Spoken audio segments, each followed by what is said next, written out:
Hello and welcome. It's Kristen from Life of Crafting, and I am here to bring you my version of the sheetload of cards from the YouTube channel called Me Crafty Al. She does a sketch and she gives you all the cutting guides. And out of this particular one, this was August of 2023. This particular one, you were supposed to use 2 sheets of pattern paper and then 4 sheets of one colored cardstock for the card bases and 2 1/4 sheets of cardstock for what's going to be like the layers in this. And what she does is she gives you all the cutting guides. She shows you how to cut it so you can maximize.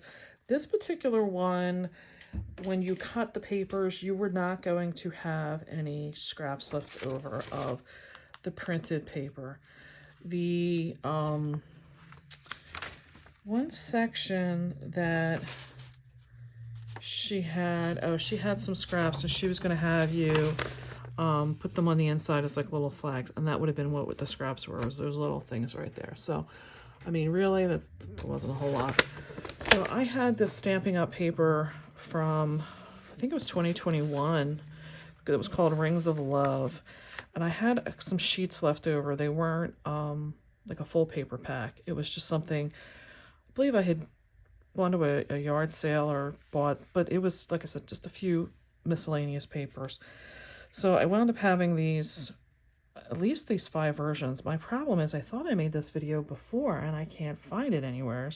And now I've used some of these cards in my business, so I don't have, there may have been some more variations, I just don't have them all here, unfortunately, now. And if you're not familiar, Stampin' Up does do 2-sided papers. This particular one was released in their holiday catalog, and it was kind of, if I remember, I think it was like I don't know if it was part of the celebration or it was like a freebie one, but the paper pack had paper prints that were one for every season type of thing. So like you can see on this particular one, it had the fall leaves with the acorns. There was this one that had like the birds, so I think this may have been the winter version. They had this one that was like homes, like it was spring. I think there was like this one with the butterflies and the mushrooms. I think it was supposed to be the summer.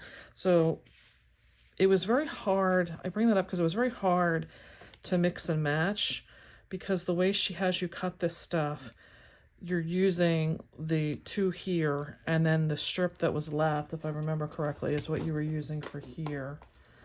Let me just double check her cutting guide. Yeah, you basically, out of the sheet of 12 by 12, we're getting the card bases and then using the strip that was left out of it to do these. And some of them, when I went to flip them over, weren't necessarily appropriate to the paper that was on the background. So meaning like these birds weren't going to necessarily go with like this paper here that was for the colors of fall. So how I corrected that, and the way I tried to do and make it still be cohesive, was I did have in my stash some of these textured, I'd gone to an all-day event for some card making that the instructor or the Stampin' Up rep would bring her whole current line of product to the event, and you could use her stuff. Now when we went, there was a theme, meaning that like we were taking a card class. I think that particular card class was the one that was like when the gingerbread and peppermint paper came out, and it was like in the fall. So we were going to make like 6 cards to that stuff. But at the same time, if you wanted to, she had everything there that you could use. And I really liked, this was their textured embossing folder. And they had this one that was like, I don't know if it's supposed to look like stucco or if it's supposed to be like texture of like a tree bark. But I really liked them, and I had extra white paper with me. So I said, you know what, I'm going to, if you don't mind, I'm going to just take some and emboss these. And she's like, no, that's what they're there for. So I must have had like 12 card fronts of each one that's just been sitting in my craft room now for a while.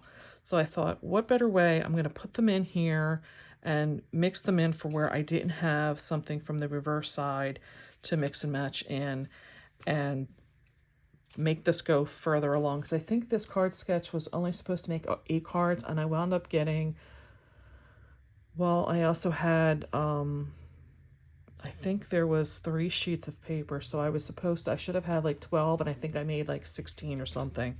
So what I wound up doing from this was layering everything with this dark chocolate brown cardstock I have. It was just scraps in my studio. I wound up bringing in, I think, 3 different browns of this dark brown color to use, and I had to, again, make sure I made this, if I had enough to do this card. If you can take a look, these browns really aren't the same browns here, so I really had to make sure I had enough. Most of them I just lined, like this just strip for that layer is just very short, so that was how I was able to kind of make that paper stretch out. And then this is a Tim Holtz die, and that is called, ooh, where is that? It is called, oh, here it is, Festive Gatherings. I'm really in love with this. It is phenomenal. I don't feel like it just has to be winter, because this is a, I guess it's supposed to be like maybe like a mistletoe or something, but I put the berries in, I colored them, cut them out of white, and I just colored them with some oxide inks, made them yellow, and I feel like that could be any season, really.